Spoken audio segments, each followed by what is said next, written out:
ফুয়েলের যে প্রভাব, গ্যাসের যে প্রভাব আমরা আস্তে আস্তে টের পাচ্ছি। কিন্তু আমাদের ইকোনমিতে কিন্তু এই যে আমরা সাশ্রয় করার কথা বলা হচ্ছে, আমরা রেশনিং করছি, আমাদের দীর্ঘ লাইনে যে তেল আনতে হচ্ছে, আমরা অলরেডি ভারত থেকে তেল আনতেছি, আবার আনবো, চায়নার সাথে কথা হচ্ছে রাশিয়া থেকে তেল কিভাবে আনা যায়।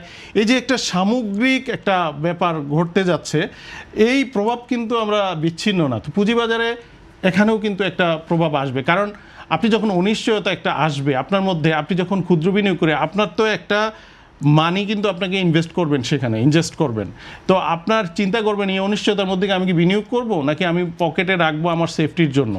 এইগুলো একটা ব্যাপার আছে।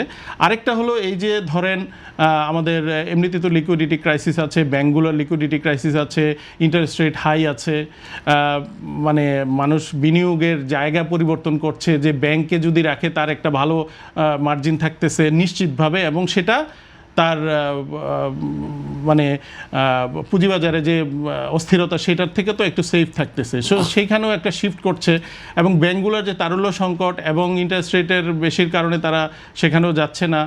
এই নানান কারণে আসলে বাজারটা যে খুব যে একটা দ্রুত পিক আপ করবে এটা না। তবে আমি মনে করি যে আমাদের যেহেতু একটি সরকার অন্তত আছে, গণতান্ত্রিক সরকারের যাত্রা শুরু হয়েছে, এবং এই সরকারের একটা প্রভাব তো পড়বেই, যে ইতিবাচক প্রভাব, কারণ মানুষকে কিন্তু কোথাও না কোথাও বিনিয়োগ করতে হবে। তো সে সর্বোচ্চ আমার ধারণা যে বিনিয়োগকারীরা হয়তো ওয়েট অ্যান্ড সি, এবং ঈদ আছে, বন্ধ আছে, এইসব কারণে হয়তো এখন খুব একটা আপনি পিক আপ দেখবেন না।